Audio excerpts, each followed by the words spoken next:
Subscribe कीजिए ध्येय IAS channel को और बेल आइकन को दबाइए लेटेस्ट वीडियो सबसे पहले देखने के लिए।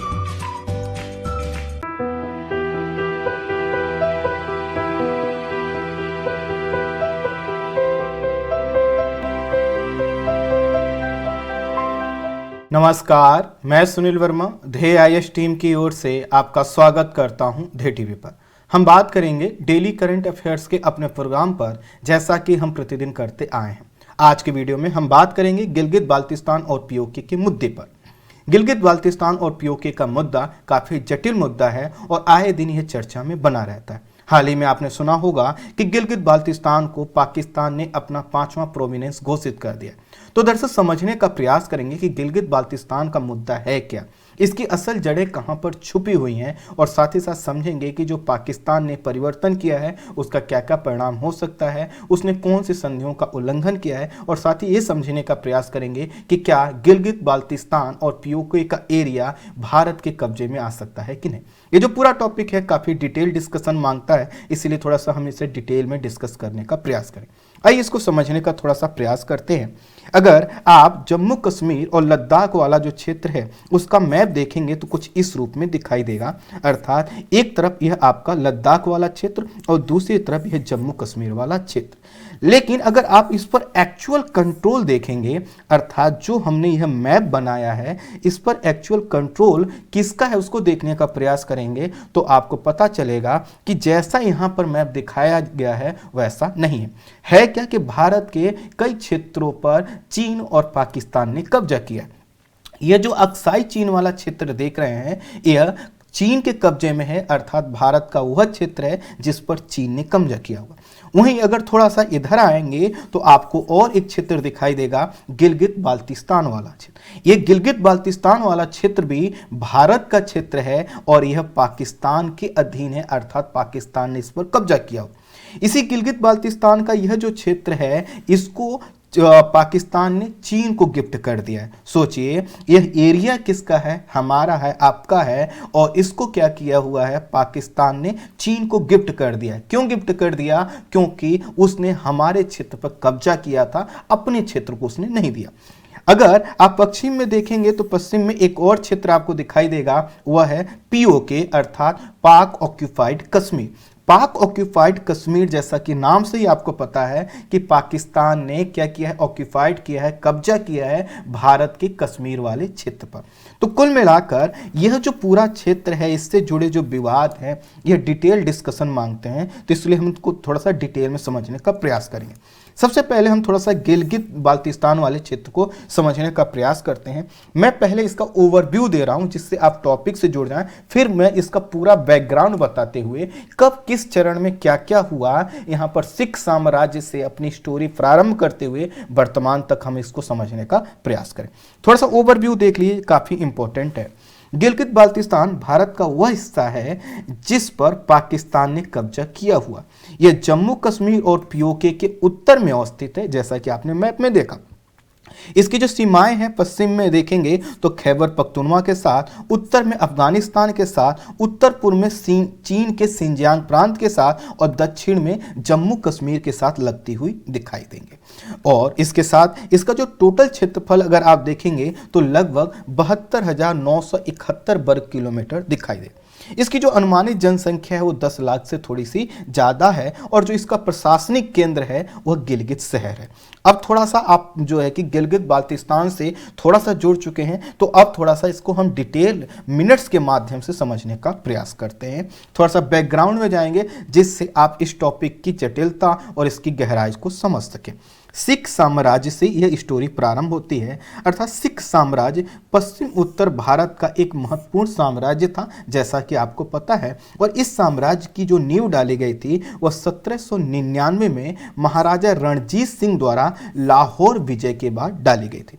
तो महाराजा रणजीत सिंह जो है कि क्या है, इस साम्राज्य के संस्थापक। यह साम्राज्य पश्चिम में खैबर दर्रे से लेकर, ध्यान दीजिएगा मैंने ये शब्द अभी कुछ समय पहले यूज किया था, इस साम्राज्य का जो विस्तार था वह खैबर दर्रे से लेकर पूर्व में अगर देखेंगे तो जो पश्चिमी तिब्बत वाला क्षेत्र है वहां तक, और उत्तर में यह अफगानिस्तान की सीमा से लेकर दक्षिण में मिठानकोट तक फैला हुआ था। सन 1801 से लेकर 1839 तक, अर्थात महाराजा रणजीत सिंह की मृत्यु तक इस साम्राज्य का जो शासन रहा वो काफी फैला हुआ था। इसके बाद इस साम्राज्य पर कई राजा हुए, लेकिन इससे वह स्थायित्व ना दे पाए या वह गौरव इसको ना दे पाए जो महाराजा रणजीत सिंह ने दिया हुआ था। जब भी कोई साम्राज्य कमजोर होता है तो उसकी जो विपक्षी शक्तियां हैं वो क्या होती हैं, हावी होती हैं। और आपको पता है इस समय अंग्रेज थे हमारे यहाँ ब्रिटिश ईस्ट इंडिया कंपनी के रूप में, और उनकी भी नजरें यहाँ पर बनी हुई थी। इस तरह से उन्होंने इस रियासत को हड़पने और पश्चिम वाले क्षेत्र में, अर्थात भारत के पश्चिम वाले क्षेत्र में अपना प्रभाव बढ़ाने के लिए उन्होंने जो है कि प्लानिंग प्रारंभ कर दी। अंग्रेजों ने कमजोर होते सिख साम्राज्य का फायदा उठाना प्रारंभ किया और इसी के कारण कई प्रकार के उन्होंने हस्तक्षेप किए। और इन सब चीजों के बीच आपको पता है 1845 और 1846 अर्थात 1845-1846 में क्या होता है, यहाँ पर प्रथम आंग्ल सिख युद्ध होता है। और यह जो युद्ध होता है वह किसके बीच होता है, पंजाब के सिख राज्य और अंग्रेजों के मध्य होता है। इस युद्ध में अंग्रेजी सेना जो है कि जीत हासिल करती है और इसके वजह से सिख राज्य का कुछ हिस्सा अंग्रेजों के पास आ जाता है। लाहौर और भैरोवाल की संधियां होती हैं और जिसके माध्यम से यहाँ पर ब्रिटिश रेजिमेंट भी नियुक्त कर दी जाती है। ब्रिटिश रेजिमेंट नियुक्त करने का मतलब यह है कि जो भी निर्णय लिए जाएंगे इस साम्राज्य के द्वारा उसमें ब्रिटिश रेजिमेंट की भी अनुमति आवश्यक होगी। तो यह हमने समझा कि कैसे सिख साम्राज्य जो है कि स्थापित हुआ और कैसे उसने जो है कि अपना गौरव हासिल किया, और बाद में क्या हुआ, अंग्रेजों ने हस्तक्षेप किया और हस्तक्षेप करके कैसे वहां पर अपना नियंत्रण बढ़ा। लेकिन जब मैंने आपको कहा कि 1799 के बाद क्या होता है, सिख साम्राज्य बढ़ता है, तो आखिर जब साम्राज्य बढ़ा होगा तो उसका भी कोई एक रूप रहा होगा। तो इसको थोड़ा सा फिर से हम फ्लैशबैक में जाते हैं और समय स्टार्ट करते हैं 1808। 1808 में कौन है, महाराजा रणजीत सिंह जी हैं और उस समय क्या है, सिख साम्राज्य के सर्वेसर्वा। तो महाराजा रणजीत सिंह की सेना ने 1808 में जम्मू पर चढ़ाई कर दिया और उस समय जम्मू रियासत के जो तत्कालीन नरेश थे वह थे राजा जीत सिंह। और इसमें महाराजा रणजीत सिंह क्या हुए, अर्थात उनकी सेना विजयी हुई और जम्मू रियासत को सिख साम्राज्य के तहत शामिल कर लिया गया। हालांकि यहाँ के राजा को कुछ क्षेत्रीय स्वायत्ता दी गई, लेकिन एक तरह से 1808 में ही क्या हुआ, जम्मू का जो रियासत का क्षेत्र था वह किसके अधीन में आ गया, सिख साम्राज्य के अधीन आ गया। 1816 में एक टकराव होता है रणजीत सिंह और वहाँ के जो राजा जीत सिंह थे उनके बीच, और जो रणजीत सिंह थे उन्होंने क्या किया, राजा जीत सिंह को साम्राज्य से बर्खास्त कर दिया और बर्खास्त करके क्या किया, नियंत्रण वहाँ पे और बढ़ा दिया। फिर यह प्रश्न आया कि आखिर यह जो सिख साम्राज्य का एरिया है जो कि जम्मू रियासत है, आखिर इस पर कैसे नियंत्रण रखा। इसके लिए रणजीत सिंह ने जागीरदारी प्रथा को प्रारंभ किया और कहा कि यहाँ पर वंशानुगत जागीर की स्थापना की जाएगी। और इसके लिए इनको एक व्यक्ति दिखाई दिए और वह थे किशोर सिंह। किशोर सिंह को इन्होंने क्या कर दिया, यहाँ की जागीर सौंप दी। किशोर सिंह जब को जागीर सौंप दी गई तो इनके निधन के बाद महाराजा रणजीत सिंह ने किशोर सिंह का जो जागीर था उनके पुत्र गुलाब सिंह को सौंप दी। अब ये जो नाम याद आएगा आपको, ये ध्यान रखिएगा, बार बार इसका जिक्र। तो गुलाब सिंह को क्या किया गया, यहाँ की जागीर सौंप दी गई। गुलाब सिंह पहले ही महाराजा रणजीत सिंह की सेना में कार्यरत थे और कई सैन्य अभियान कर चुके थे। वहीं ये किसके पुत्र थे, ये किशोर सिंह के पुत्र थे और इस तरह से एक नया संबंध स्थापित हुआ। लेकिन जैसा कि मैंने बताया कि यह जो साम्राज्य बढ़ रहा था रणजीत सिंह की मृत्यु के बाद कमजोर होने लगा। कमजोर होते ही अंग्रेजों की यहाँ पर नजरें पड़ी और नजरें पड़ते ही क्या हुआ, प्रथम आंग्ल सिख युद्ध हुआ और उसके बाद सिख साम्राज्य का पतन होने लगा। सिख साम्राज्य का जब पतन हो रहा था तो गुलाब सिंह ने क्या किया, इसका फायदा उठाया और अपने आप को मजबूत किया और स्वतंत्र जम्मू कश्मीर रियासत की स्थापना की। तो अब देखिए जो गुलाब सिंह हैं वह किसकी स्थापना करते हैं, जो स्वतंत्र जम्मू कश्मीर रियासत की वह स्थापना करते हैं। जैसा कि सिख साम्राज्य की रणजीत सिंह के द्वारा की गई थी। और खुद को इन्होंने क्या किया, महाराजा के पद पर अब विराजमान किया। जैसा पद महाराजा रणजीत सिंह के नाम से जुड़ता था, ऐसे ही इन्होंने अपने नाम के साथ जोड़ा। 1846 की अमृतसर की संधि के आधार पर आधिकारिक तौर पर गुलाब सिंह ने लगभग 75,000 नानकाशाही रुपयों का नानकशाही जो उस समय रुपया चलता था उसका भुगतान अंग्रेजों को करके कश्मीर का पूरा भूखंड क्या किया, अंग्रेजों से प्राप्त कर लिया। और ये कश्मीर का वह भूखंड था जिसे अंग्रेजों ने लाहौर संधि के द्वारा, प्रथम आंग्ल सिख युद्ध के बाद जो लाहौर संधि हुई थी उसके द्वारा क्या किया था, सिख साम्राज्य से हासिल किया था। फिर से आसान शब्दों में मैं समझाता हूं। आपको पता है कि प्रथम आंग्ल सिख युद्ध हुआ, उसके बाद लाहौर संधि हुई, तो लाहौर संधि के तहत कश्मीर का कुछ भूखंड जो है कि अंग्रेजों के पास आ गया। इसके लिए गुलाब सिंह ने कहा कि हम यह भुगतान कर रहे हैं, आप हमको ये एरिया सौंप दो, और उन्होंने इस एरिया सौंप भी दिया। और उसके बाद चूंकि जो आपका रियासत थी, कौन सी, जम्मू कश्मीर वाली जो रियासत, इस पर क्या किया, उन्होंने अपना नियंत्रण और बढ़ा लिया। तो इस तरह से यहाँ पर खुद को इन्होंने महाराजा घोषित किया और साथ ही साथ अंग्रेजों का भी इन्होंने समर्थन प्राप्त कर लिया। और गुलाब सिंह जम्मू और कश्मीर रियासत के पहले स्वतंत्र नरेश बन गए। अब जब नरेश बन गए तो इसके बाद क्या है, इन्हीं के पास ये सत्ता आ गई। गुलाब सिंह ने अपने जीवन काल में कई समीपवर्ती रियासतों को अपने रियासत का क्या कर लिया, हिस्सा बनाया। हिस्सा बनाने का मतलब है क्षेत्र विस्तार क्या होने लगा, ज्यादा होने लगा। 1870 तक यहाँ पर क्या हुआ, काफ़ी इसकी संरचना बदल चुकी थी और अब समय था महाराजा रणवीर सिंह का। तो महाराजा रणवीर सिंह ने गिलगित पर पूरा नियंत्रण स्थापित कर लिया। और महाराजा रणवीर सिंह क्या थे, यही जो परंपरा चली आ रही थी जम्मू कश्मीर रियासत की, उसके जो है कि राजा थे। 1885 में महाराजा रणवीर सिंह ने गिलगित को 2 प्रशासनिक भागों में विभाजित कर दिया। और ये 2 प्रशासनिक जो इलाके थे, एक का नाम था गिलगित एजेंसी और दूसरे का नाम था गिलगित वजारत। तो ये जो 2 हिस्से इन्होंने किए, इसका मतलब ये नहीं है कोई नया हिस्सा बन गया। दरअसल जो गिलगित वाला क्षेत्र था उसको 2 नामों से पुकारा जाने लगा, 2 भागों में डिवाइड कर। महाराजा रणवीर सिंह के बाद जो है कि जम्मू कश्मीर रियासत पर इनके पुत्र जो बने वह राजा बने और उनका नाम था महाराजा प्रताप सिंह। तो महाराजा प्रताप सिंह क्या हुए, इनके बाद इनकी गद्दी पर बैठे। और 1925 में महाराजा हरि सिंह इस रियासत की गद्दी पर बैठे, अर्थात प्रताप सिंह की मृत्यु होने के बाद यह क्या हुए, इस सत्ता पर बैठे।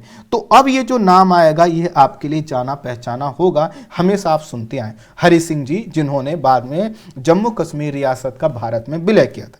महाराजा हरि सिंह ने 1935 में पूरे गिलगित को अंग्रेजों को 60 साल के लिए लीज पर दे दिया।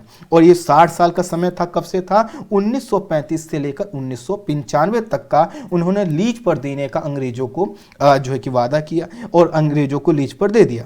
इस गिलगित क्षेत्र में अंग्रेज क्या करते थे, पूरे क्षेत्र में यहाँ की जो पहाड़ियां उनसे नजर रखते थे। और इसका एक उद्देश्य जो उस समय यूएसएसआर था उसकी गतिविधियों पर नियंत्रण लगाना था, उसको देखभाल करना था। लेकिन आपको पता है कि 1935, 1930 और 1940 का जो दशक है, भारत में क्या चल रहा था, स्वतंत्रता आंदोलन का एकदम पीक टाइम था। और इसी समय एक और घटना होती है द्वितीय विश्व युद्ध की।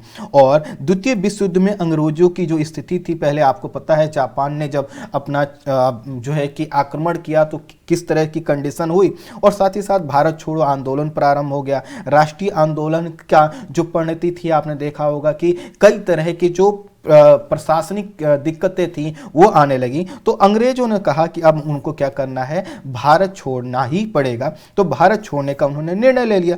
फलस्वरूप गिलगित जिसे अंग्रेजों ने लीज पर लिया था, उससे क्या किया, हरि सिंह को वापस लौटा दिया और विथ डॉक्यूमेंट वापस लौटा दिया। अर्थात ऐसा नहीं कह दिया कि हमने सौंप दिया, पूरा डॉक्यूमेंटेशन हुआ और उस डॉक्यूमेंट के आधार पर कहा यह गया कि जो एरिया हमने आपका लिया था हम आपको वापस करते हैं।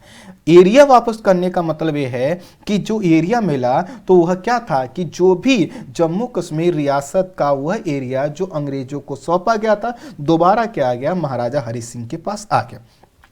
अब ना सिर्फ एरिया आया, हुआ क्या कि गिलगित जब महाराजा को वापस मिला तो गिलगित जो स्काउट्स के जवान भी इनको मिले, अर्थात जब वहां पे अंग्रेज इस पर नियंत्रण रखते थे और उन्होंने जब लीज पर लेकर वहां पर अपनी सेना रखी थी तो दो प्रकार की सेनाएं थी। एक सेना थी जो अंग्रेजों के अधीन थी और दूसरी थी जो महाराजा की तरफ से रखी गई थी। महाराजा की तरफ से जो रखी गई सेना थी हरि सिंह की जी द्वारा, वह थोड़ी सी छोटी थी लेकिन फिर भी दोनों सेनाएं थी और दोनों सेनाएं क्या करती थी, गिलगित वाले क्षेत्र पर अपना पूरा नियंत्रण रखती थी।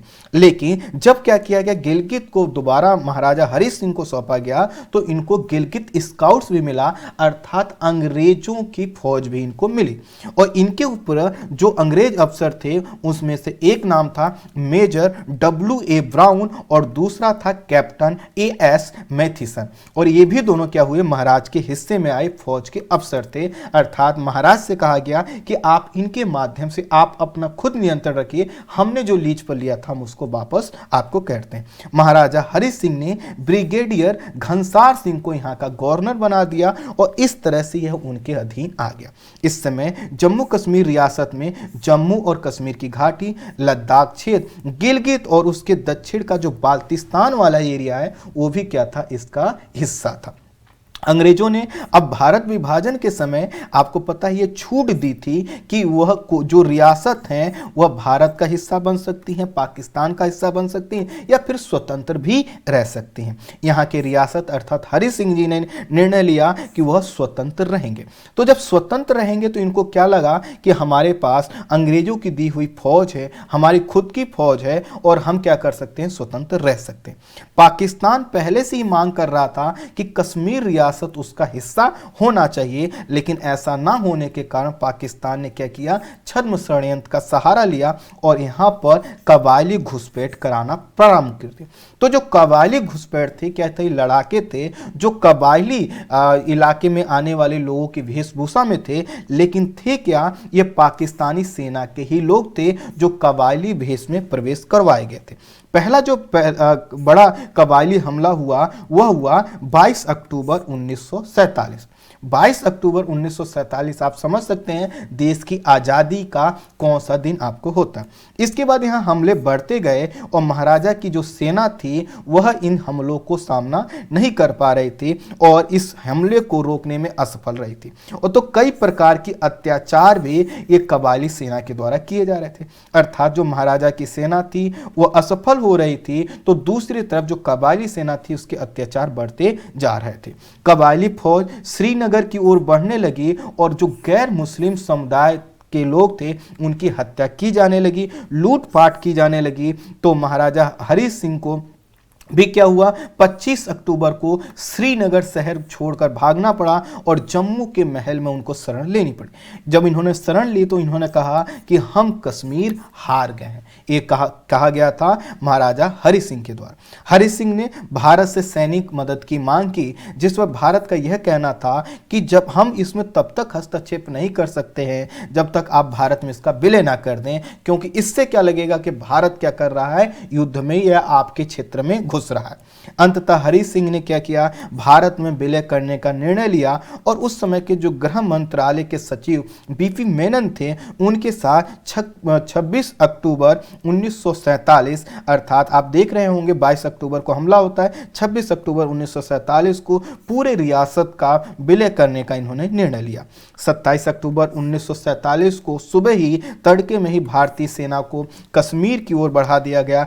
हवाई माध्यम से क्या कर दिया गया, सेना को श्रीनगर में उतार दिया गया, जिससे कबायली जो आक्रमण हुआ उसको रोका जा सके। और 31 अक्टूबर 1947 को इंस्ट्रूमेंट ऑफ एक्सेशन अर्थात विलय पत्र पर हस्ताक्षर कर दिए गए, जिससे गिलगित बाल्टिस्तान के साथ पूरा क्षेत्र भारत का हिस्सा बन गया। चूंकि जो हरि सिंह थे वह रियासत के प्रमुख थे और उस रियासत में गिलगित बाल्टिस्तान, जम्मू कश्मीर, लद्दाख वाला पूरा एरिया आता था, तो सभी क्या हुआ, वो भारत का हिस्सा बन गया। गिलगित वाले इलाके में जैसा कि हमने बताया, यह तो इन्होंने कह दिया कि हमने क्या कर दिया, विलय कर दिया, और विलय करने के साथ ये भारत में यह सभी चीज़ें शामिल हो जानी। लेकिन इसमें एक और घटना घटती है।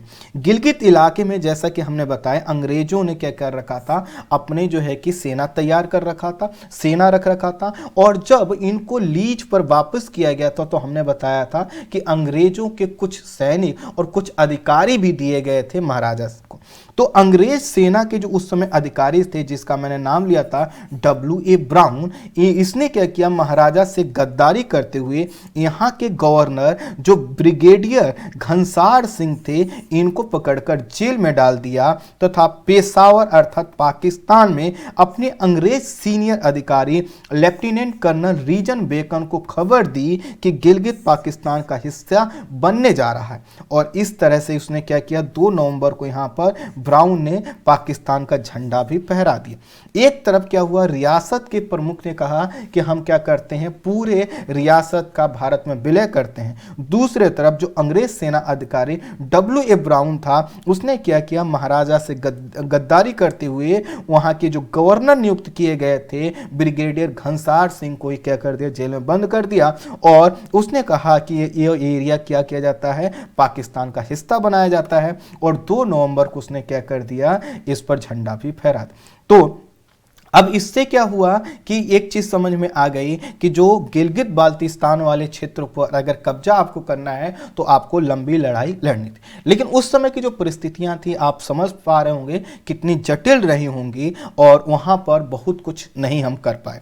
गिलगित बाल्टिस्तान सीधे इस्लामाबाद के नियंत्रण में आ गया, जिसे पाकिस्तान ने नॉर्दर्न एरियाज कहना प्रारंभ किया। अर्थात जो गिलगित बाल्टिस्तान का क्षेत्र था वह कहां पर चला गया, हमारे कब्जे से कहां चला गया, वह आपके पाकिस्तान के कब्जे में चला गया। अब पाकिस्तान जो गिलगित बाल्टिस्तान और पाक अधिकृत कश्मीर का इस पर नियंत्रण क्या हुआ, यह जो है कि पाकिस्तान का बना रहा। और इस तरह से जो पाक ऑक्यूपाइड कश्मीर और जो आपका गिलगित बाल्टिस्तान वाला क्षेत्र था, वह क्या हुआ, महाराजा हरि सिंह के द्वारा देरी करने की वजह से या पहले ही विलय ना करने की वजह से या रियासत को अपने स्वतंत्र रखने के निर्णय की वजह से क्या हुआ, और सबसे बड़ी बात है पाकिस्तान की कूटनीतिक और साथ ही साथ जो छद्म षड्यंत्र का उसने सहारा लिया, उसके वजह से क्या हुआ, पाकिस्तान के पास चला गया।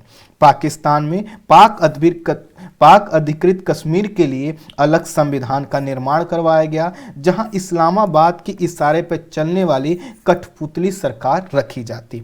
वहीं जो गिलगित बाल्टिस्तान है उसको पाकिस्तान के प्रधानमंत्री की अध्यक्षता वाली काउंसिल के अंतर्गत रखा जाता है। अर्थात कब्जा भी कर लिया गया और उसके लिए रूपरेखा भी बना दी। रूपरेखा कुछ ऐसी बनाई गई जिससे यहाँ के जो लोग हैं वह अपने अधिकारों की मांग ना कर सकें, अपने अधिकारों के लिए लड़ ना सकें, उनकी बात बाहर ना जा सके। वर्ष 2009 में नॉर्दर्न एरिया का नाम बदलकर गिलगित बाल्टिस्तान कर दिया गया और यहाँ चुनाव भी कराए गए। हालांकि यहाँ की जो सरकार चुनी गई उसको ना के बराबर शक्ति दी गई। बस पाकिस्तान ने दिखाने का प्रयास किया कि चूंकि यह हमारा एरिया है, पाकिस्तान ऐसा कहता है कि चूंकि हमारा एरिया है इसलिए हम यहाँ पर क्या करते हैं, चुनाव करवाते। हालांकि पाकिस्तान की मंशा ना तो वहां पर चुनाव करवाने की है, ना वहां पर लोकतंत्र स्थापित करने की। आगे बताऊंगा उसके पीछे क्या क्या कारण है। लंबे समय से पाकिस्तानी के अंदर यह मांग उठ रही थी कि पाकिस्तान जो कि क्या करे, अपना 5वां प्रांत जो है कि गिलगित बाल्टिस्तान को बना ले। गिलगित बाल्टिस्तान क्षेत्र को पाकिस्तान में प्रोविंस या प्रांत का दर्जा प्राप्त नहीं था, वह जो है कि क्या है, पाकिस्तान के कंट्रोल में था और सीधे जो है कि प्रधानमंत्री के नियंत्रण में। पाकिस्तान यूनाइटेड नेशन और अन्य मंचों पर यह मांग उठाता रहा है कि पूरा जम्मू कश्मीर उसके नियंत्रण में होना चाहिए, और इसी के कारण वह जो ये क्षेत्र था गिलगित बाल्टिस्तान को, उसको अपना प्रांत नहीं बनाता था। प्रांत बना लेने का मतलब है कि यह मान लिया जाएगा कि यही इतना एरिया है और उसको जो है कि पाकिस्तान को मिल चुका है। तो पाकिस्तान हमेशा यह चाहता था कि उसको पूरा जम्मू कश्मीर मिले, और इसी के कारण वह क्या करता था, इसको प्रांत नहीं बनाता था। तो साथ ही साथ उसको ये भी था कि अगर हम इसको प्रांत बनाते हैं तो वहां पर कुछ ना कुछ क्या होगा, स्वायत्तता देनी होगी, कुछ अधिकार देने होंगे। और अधिकार देने का मतलब क्या है कि वहां के जो लोग जो कि भारत में मिलना चाहते चाहते हैं, भारत की तरफ से वहां पर लड़ते हैं, वह क्या हो जाएंगे, उनकी मांगे बाहर आ जाएंगी। कुल मिलाकर पाकिस्तान ने अब अपनी हड़प नीति को दिखाते हुए इसे एक अंतरिम राज्य अर्थात प्रोविंशियल स्टेट के रूप का दर्जा इसको गिलगित बाल्टिस्तान को दे दिया है। शब्द क्या है, प्रोविंशियल स्टेट। तो देखिए प्रोविंशियल यहाँ पर जो प्रांत होते हैं उनको प्रोविंस स्टेट के नाम से जानता है। प्रोविजनल का मतलब है कि अंतरिम, बाद में इसकी रूपरेखा और विस्तृत रूप से तय की जाएगी। और लेकिन यहाँ पर क्या किया, एक तरह का उसका जो प्रांत थे, जो 4 अन्य प्रांत थे, उसी की तरह एक 5वां प्रांत इसको बना लिया गया। पाकिस्तान के प्रधानमंत्री इमरान खान ने इसकी घोषणा करते हुए कहा है कि उसने यह निर्णय संयुक्त राष्ट्र के नियमों और प्रस्तावों के तहत लिया है। इमरान खान ने कहा कि आगे गिलगित बाल्टिस्तान को और भी संवैधानिक अधिकार दिए जाएंगे। यहाँ पर आपको जानकर पता ही होगा कि यहाँ पर 15 नवंबर को क्या होने वाले हैं, चुनाव होने वाले हैं। और उसके बाद जो है कि इमरान खान ने कहा है कि पाकिस्तान यहाँ पर विकास के लिए पैकेज की भी घोषणा करेगा। भारत के विदेश मंत्रालय ने के जो प्रवक्ता हैं अनुराग श्रीवास्तव, उन्होंने कहा है कि भारत सरकार पाकिस्तान के भारतीय क्षेत्र में, ध्यान दीजिएगा, भारतीय क्षेत्र में अवैध कब्जे और फेरबदल को अस्वीकार करती है। और लद्दाख, जिसमें गिलगित बाल्टिस्तान वाला क्षेत्र भी शामिल है, पूरा जम्मू कश्मीर भारत का अभिन्न अंग है और यह पाकिस्तान को याद रखना चाहिए। अनुराग श्रीवास्तव ने कहा कि भारत फिर से स्पष्ट कर देना चाहता है कि केंद्र शासित प्रदेश जम्मू कश्मीर, लद्दाख और गिलगित बाल्टिस्तान क्षेत्र जो समेत पूरा जो पीओके का क्षेत्र है, यह भी भारत का अभिन्न अंग है। भारत ने कहा है कि पाकिस्तान इस प्रकार के प्रयास से उसके अवैध कब्जे के जो दावे हैं उनकी वो पुष्टि कर रहा है। इस तरह से यहाँ पर वो जो 7 दशकों से पाकिस्तान द्वारा किए जा रहे अत्याचार हैं उनको वह छुपा नहीं सकता। भारत ने पाकिस्तान से अवैध कब्जे वाले सभी क्षेत्रों को तुरंत खाली करने की बात कही है। पाक अधिकृत कश्मीर और गिलगित बाल्टिस्तान के लोग इस निर्णय के खिलाफ सड़कों पर उतर आए हैं और बड़ी संख्या में वहां पर विरोध प्रदर्शन हो रहे हैं और वहां पर जो सेना की मदद से इन विरोध प्रदर्शनों को रोकने का प्रयास किया जा रहा है। पाकिस्तान यहाँ के राजनीतिक जो कार्यकर्ता हैं उनको नज़रअंदाज करता है, उनको नज़रबंद करता है और साथ ही साथ वहाँ पर मानवाधिकार का हनन वह करता आया। सत्ता जो है, यहाँ की जो पूरी सत्ता है उस सेना के माध्यम से उस पर नियंत्रण करने का प्रयास किया जाता है।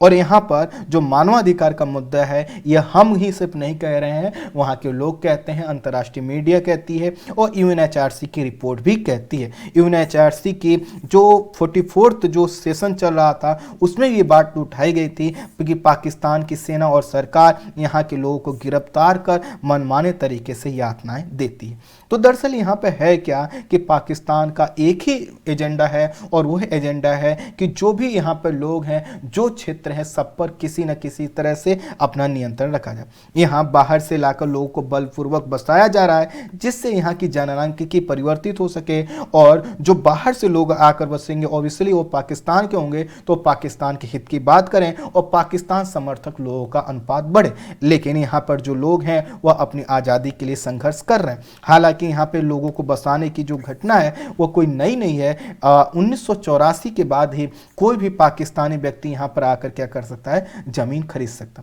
तो आप समझ पा रहे होंगे कि आखिर पाकिस्तान की एक्चुअल मंशा है क्या। अभी बहुत सी चीजें हैं उसको भी देखते हैं। पाकिस्तान ने यहाँ की जो मीडिया है उस पर भी कड़ा नियंत्रण बना रखा है जिससे यहाँ की जो सच्चाई है वह सामने ना आ सके और सच्चाई दिखाने पर प्रतिबंध लगाया गया। यहाँ की जो न्यायिक प्रक्रिया है वहाँ पर न्यायाधीश चुनने का जो पूरा अधिकार है वो भी पाकिस्तान के प्रधानमंत्री ने अपने पास रखा हुआ है। तो समझ सकते हैं डर कितना ज़्यादा है और साथ ही साथ पाकिस्तान क्या शो करना चाहता है। और तो और छोड़िए, एक कर लगाने का, टैक्स लगाने का जो अधिकार है यहाँ पर यहाँ की सरकार को नहीं है बल्कि यहाँ के पाकिस्तान के प्रधानमंत्री के पास है। ये जो क्षेत्र अगर आप देखेंगे तो ये दुनिया के सबसे खूबसूरत क्षेत्रों में आता है और पर्यटन के पॉइंट ऑफ व्यू से इस क्षेत्र के विकास की जो संभावना है वो बहुत ज़्यादा है। बावजूद इसके पाकिस्तान इसका डेवलपमेंट नहीं चाहता। वो इस वजह से नहीं चाहता क्योंकि अगर इस यहाँ पर पर्यटन का विकास होगा, बाहर से लोग आएंगे तो यहाँ की जो दयनीय स्थिति है उसको देख पाएंगे और दुनिया के सामने पता चल जाएगा कि जो गिलगित बाल्टिस्तान वाला क्षेत्र है उस पर सेना के माध्यम से, फोर्स के माध्यम से अगर नियंत्रण रखा गया है तो नियंत्रण कितना जो है कि भयावह है। यहाँ पर विकास की जो प्रक्रिया है उसको भी बार बार रोकने का प्रयास किया जाता है, और विकास की प्रक्रिया इसलिए जिससे यहाँ के लोगों के पास ना अधिकार रहेंगे ना अपने अधिकारों के लिए लड़ेंगे। अब प्रश्न आएगा कि आखिर ये सभी चीज़ों में क्या कोई और भी एंगल है? तो देखिए, सबसे पहले तो यह है कि भारत और पाकिस्तान के बीच का जो एक कॉन्फ्लिक्ट है ये इसमें दिखाई देता है।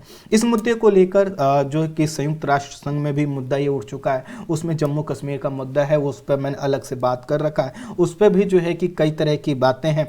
पाकिस्तान ने कहा था कि हम यहाँ से क्या करेंगे, अपनी सेना हटा लेंगे, कबायली जो लड़ाके उनको हटा लेंगे, फिर जनमत संग्रह कराया जाएगा, और उसने कभी वो हटाया ही नहीं। साथ ही साथ यहाँ पर पहले जो संरचना थी, पाकिस्तान ने किसी भी अंतर्राष्ट्रीय कानूनों को उससे मानने से वह बचता रहा है या उनको लागू करने से वो कतराता रहा है। लेकिन इसमें एक भूमिका हमको थोड़ा सा चीन की भी देखनी पड़ेगी। आपको पता है कि जो गिलगित बाल्टिस्तान वाला क्षेत्र है, इस क्षेत्र से होकर चीन जो है कि चीन ने क्या किया है, चाइना पाकिस्तान इकोनॉमिक कॉरिडोर का निर्माण कर रखा, और इसमें भारी निवेश किया गया है। भारी निवेश का मतलब बहुत ज़्यादा पैसा लगा है।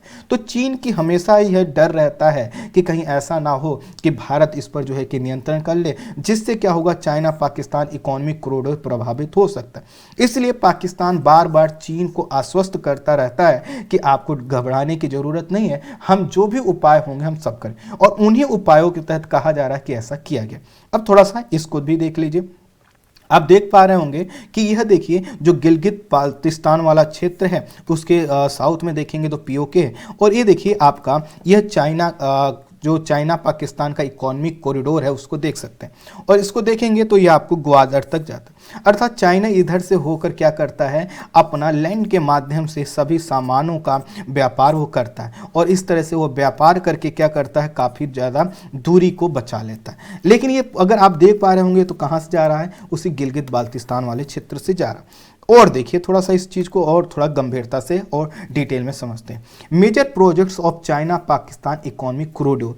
अब आप इसको थोड़ा सा रोक कर देखिएगा, आपको दिखाई देगा यहाँ पे कुछ कोल प्रोजेक्ट्स, कुछ हाइड्रो प्रोजेक्ट्स, कुछ सोलर प्रोजेक्ट्स, कुछ विंड प्रोजेक्ट आपको दिखाई देंगे, और यह प्रोजेक्ट्स क्या किए गए हैं, दोनों देशों के द्वारा। कुल मिलाकर ये जो पूरा क्षेत्र है, इस क्षेत्र में चीन ने बहुत ज़्यादा निवेश किया। तो चीन कभी भी इस क्षेत्र से अपना नियंत्रण खोना नहीं चाहता। पाकिस्तान की सेना है, पाकिस्तान के जो वहाँ पे पूरी संरचना है, उसकी स्थिति ऐसी नहीं कही जा सकती कि चीन के जो पूरे अधिकार हैं उस पर ही हमेशा बने, क्योंकि इन क्षेत्रों में कई प्रकार के संघर्ष आए दिन देखने को मिलते रहते हैं, कई प्रकार के विद्रोह होते रहते हैं। तो इसलिए पाकिस्तान ने क्या निर्णय लिया कि अब क्या करते हैं, इस क्षेत्र को हम प्रोविनेंस घोषित कर देते हैं। लेकिन प्रोविनेंस घोषित करने से वहाँ के लोगों की बातों को दबाया नहीं जा सकता, और साथ ही साथ यूनाइटेड नेशन के साथ साथ अन्य जो मंच हैं उन पर ही जो पाकिस्तान जो अपना दावा करता आया है उसको वह सही सिद्ध नहीं कर सकता, क्योंकि सभी जो डॉक्यूमेंट्स हैं वह क्या होते हैं, पाकिस्तान के अगेंस्ट में जाते हैं। आपको पता है कुछ समय पहले ही चीन और पाकिस्तान की सरकार द्वारा गिलगित बाल्टिस्तान के जो डायमर जिले में सिंधु नदी पर डायमर भाषा जो बांध है, इसका प्रोजेक्ट का निर्माण किया गया था, हस्ताक्षर किया गया था, और आने वाले समय में यह प्रोजेक्ट बनकर तैयार। ठीक इसी प्रकार के कई प्रोजेक्ट्स जिनको आप इस मैप के माध्यम से भी देख सकते हैं वहां पर क्रियान्वित किए जा रहे हैं। तो कुल मिलाकर अगर हम समझें तो जो गिलगित बाल्टिस्तान और पीओके का एरिया है, यह जो है कि क्या है, भारत का वह एरिया है जिस पर पाकिस्तान ने कब्जा किया हुआ है, और इन दोनों क्षेत्रों पर अब क्या कर रहा है जो पाकिस्तान है, वह चीन के माध्यम से नियंत्रण को और मजबूत करने का प्रयास कर। आपको पता है चीन क्या है, सुरक्षा परिषद का भी सदस्य है, और इस समय जिस तरह से इसके पास पैसा आया हुआ है और साथ ही साथ जो अपनी बढ़ी हुई ताकत है वो क्या कर रहा, पाकिस्तान के फेवर में यूज कर। इस समय जब भारत जो है कि चाइना के साथ कॉन्फ्लिक्ट में उलझा हुआ है और भारत कई मोर्चों पर चीन को टक्कर दे रहा है, ऐसे में चीन के माध्यम से क्या किया करवाया गया है कि यह जो आपका गिलगित बाल्टिस्तान वाला क्षेत्र है उसमें परिवर्तन करवाया गया। लेकिन इस परिवर्तन को हमें यह समझना होगा कि भारत ने जैसा कि कहा है, स्पष्ट शब्दों में कहा है कि पाकिस्तान को इसका जो है कि बड़ी कीमत चुकानी होगी। तो आने वाले समय में हम भारत सरकार की तरफ से कुछ बहुत महत्वपूर्ण डेवलपमेंट यहाँ पर देख सकते हैं, और जिसका परिणाम यह हो सकता है कि हमें बलपूर्वक उस पूरे क्षेत्र को फिर से अपने पास लाना होगा, वापस लाना होगा, ऐसी भी संभावनाएं जताई जा रही। आने वाले समय में कोई डेवलपमेंट होगा जरूर बताऊंगा। तो ये था आपका गिलगित बाल्टिस्तान और पीओके का जो बैकग्राउंड है। आई होप आप इससे कुछ ना कुछ जरूर सीख पाए होंगे। तो आज की वीडियो में इतना ही। Thank you so much.